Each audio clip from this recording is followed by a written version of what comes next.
Alors, je suis obligé de vous parler maintenant de l'architecte Edmond Durando, parce qu'on ne va pas revenir dans tout le quartier, si vous voulez.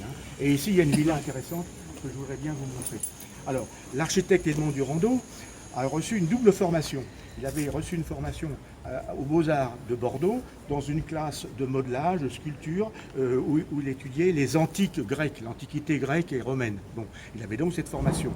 Et ensuite, il est monté à Paris, aux Beaux-Arts de Paris, où il a passé son diplôme d'architecte. Donc il avait les deux formations, architecte d'État et formation aux Beaux-Arts de Bordeaux, l'Académie de Bordeaux. Bon. Ce qui fait qu'il a toujours été un admirateur de l'art grec, du classicisme grec.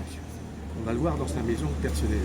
Et naturellement, quand Henri Martinet lui a demandé de faire des villas basques ici, il s'est rappelé de son goût qu'il avait pour le classicisme grec et il a créé un style néo-basque, villa basque, moderne, néo-basque, mais dans certaines de ces villas, il a mis des éléments décoratifs du classicisme grec, à savoir les colonnes que vous avez là. On en a un petit peu partout dans les villas d'Edmond Durando, pas dans toutes, dans certaines, rue des Plaques Miniers, par là, il y a plein de villas, il y a des colonnes grecques, c'est de l'art grec. Alors ça se marie très bien avec l'architecture néo-basque qu'il a créé, mais on voit qu'il y a un petit côté qui est assez curieux, quoi, qui est assez historiquement intéressant. Mais c'est une très belle conception de se mélanger les deux styles, le classicisme grec et l'art néo-basque. Voilà, ça c'est pas mal. Ça c'est la patte, la signature d'Edmond Durando, toujours un petit peu du classicisme grec. C'est une très belle villa. En plus, si vous la regardez bien, on ne le voit pas parce qu'il y a le mur, mais elle est rehaussée sur 5 ou 6 marches en pierre. Alors, rehaussée sur 5 ou 6 marches en pierre. Et si vous la regardez bien, vous avez le linteau qui supporte tout le triangle frontal, vous suivez, le linteau, qui supporte tout le triangle frontal. Et si vous regardez bien cette petite belle villa basque, ben, c'est presque un petit temple grec, quoi. La façade, c'est presque un petit temple grec, il faut bien en être conscient. C'est basque, néo-basque, mais il y a un petit côté classicisme grec, villa grecque. Elle est très belle. Si vous me la donnez, je la prends, forcément. Allez. Comme je vous disais, l'architecte Edmond Durando faisait ici des petites villas basques sous l'égide d'Henri Martinet. C'était Henri Martinet qui était le patron, et Edmond Durando n'était que l'employé en tant qu'architecte. Alors, Henri Martinet avait demandé à Edmond Durando de lui faire ici une petite ville basque moderne, néo-basque, moderne. Il ne voulait absolument pas, Henri Martinet, qu'on refasse à l'infini la petite fermette basque, comme on voit souvent, la petite ferme basque à l'infini, ça, Henri Martinet ne voulait pas ça. Alors il a demandé à Durando de lui créer un style particulier qu'on a appelé néo-basque. Alors on voit ici sur ces villas, il y en a plein partout, des villas comme ça. On voit ici très bien ces petites villas qui sont néo-basques. Elle ressemble un peu quand même à la ferme basque, mais pas tout à fait quand même. Et puis, côté basque, je vous amène là parce que c'est intéressant, parce que vous voyez cette belle villa-là. Ben, lorsque l'on retourne là, venez, vous allez voir qu'il a remis du classicisme grec. Venez voir.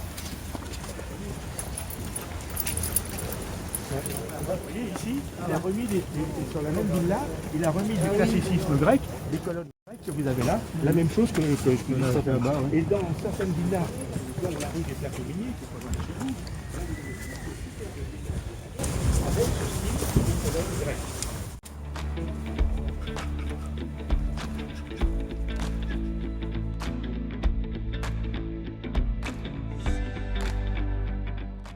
Donc, alors ici, voilà, vous voyez, les volumes sont petits, c'est pas très grand. Il y a un péristyle ici qui est typiquement grec. Ces colonnes que vous avez là, c'est un péristyle, c'est typiquement grec, les colonnes. Les volumes ne sont pas très importants, c'est charmant comme tout. C'est une villa magnifique. C'est la villa personnelle d'Edmond Durando. Dans un parc clos, entièrement clos, on est en dehors du monde. Il faut penser qu'à l'époque, il n'y avait pas ces grands immeubles ici, etc. Il n'y avait pas tout ça. Donc ici, il était dans une île, sur une île, quoi. Il était vraiment en dehors du monde. Ensuite, il faut penser que la Villa Soa venait à ras de la villa ici. Il n'y avait pas la route qui sépare la maison de la Villa Soa. C'est récent. Donc il y avait un petit port presque, en pierre, sur beaucoup de ces villas aussi, qui donnait directement dans la Villa Soa. On pouvait mettre une petite barque là et puis aller pêcher dans la Villa Soa. Il y avait, moi quand j'étais enfant, il y avait encore des petits murets, des petites digues, où on voyait qu'il y avait eu des anciens petits ports qui donnaient directement sur la Villa Soa. C'était pas mal. Donc voilà la Villa Durando. Ce qui est intéressant, c'est la Minerve, Athéna. C'était le modèle, l'idole, on va dire, de M. Durando. Athéna, Athènes. Minerve, pour les Romains, c'est la même, hein, c'est la même.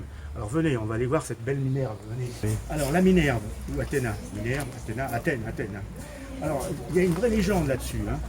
L'original est tout lourd, hein, je ne vais pas vous le dire, hein, mais l'original est tout lourd, hein, forcément. Hein. Donc ce qui est intéressant, c'est la légende de ça. Zeus avait eu des amours coupables avec une mortelle. Il avait mis une mortelle enceinte, Zeus. La femme de Zeus ne voulait pas de cette maternité, ne voulait pas de cet enfant. Donc la femme de Zeus a tué la mortelle. Mais Zeus, lui, voulait sa paternité, il voulait son Zeus. Donc il a ouvert le ventre de la mortelle qui était morte, il a pris le petit fœtus, il a ouvert sa cuisse, il se l'est mis dans sa cuisse, il a refermé sa cuisse, Zeus. Et 9 mois après, Minerve est ressortie, tout habillée, de la cuisse de Jupiter.